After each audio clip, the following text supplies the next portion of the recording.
Hey, what's up everybody? Welcome to Car Question. It's now time for the good and the bad of the newly redesigned Jeep Compass. Let's start with the negative points. The first one, the transmission. That famous ZF 9-speed is probably one of the jerkiest transmission that I've tried for a long time. It's not because of this vehicle, no, it's because of the programmation of the transmission. Some other manufacturers have succeeded in finding the perfect programmation for this transmission to be a little bit more smoother. When you're gonna accelerate with the Jeep Compass, you're gonna feel those nasty gear change. You're gonna feel that it's gonna search a perfect gear when you're gonna accelerate to pass a car, and from a standstill, boom, a little bump, and now it's gonna be able to roll.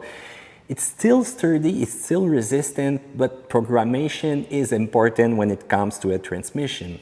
Let's talk about the low range button that you have inside this car. I was like, wow, a transfer case. Oop, a little bit of deception. It's gonna be more to hold the first gear and get the better traction possible in rock crawling mode. So there's no transfer case in the Jeep Compass. You're gonna have to check its biggest brother to find one. I know it's made to be more accessible, the price of the Compass need to be more competitive, but it would have been a great addition when you choose the Trailhawk version. Still, it's performing really well though. You can feel the lack of power also. You got great numbers on paper when it comes to that engine, but acceleration, probably due to the transmission, the reaction time, it doesn't feel as if they're 180 horsepower inside that little vehicle.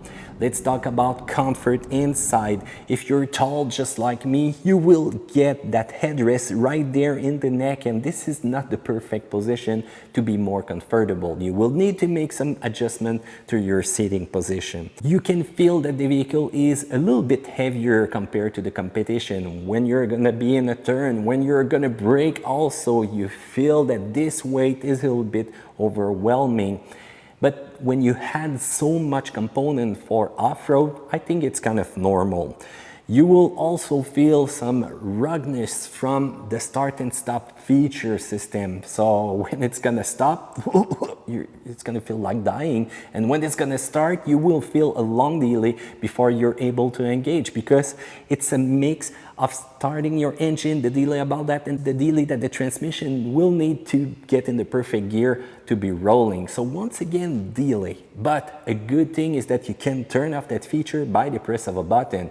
So if you don't mind saving some fuel, please turn that off. It's gonna be even more enjoyable at each stoplight that you will get to with the vehicle. Let's talk about the plus point. I love the styling. Look at that. I love the grille up front, that off-road look that comes with the Trailhawk package.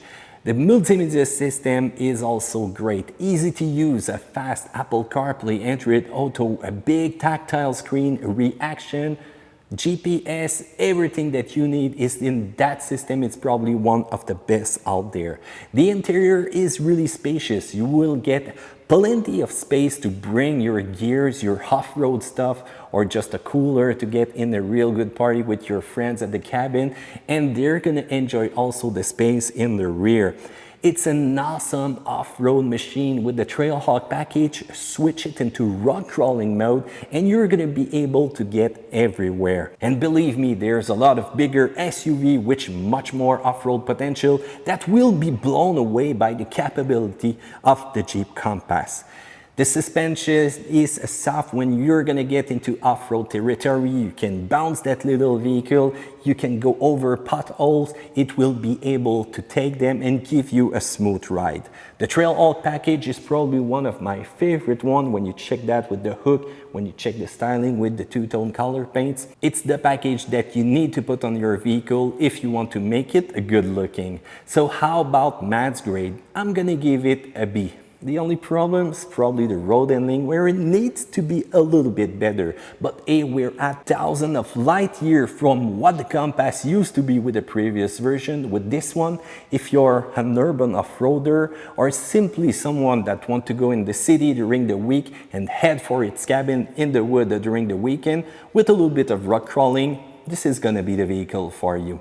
So what do you think about that? Feel free to comment in the section down there below. Don't forget to do a thumbs up and also subscribe to Car Question because there's gonna be a lot more video just for you. Take care.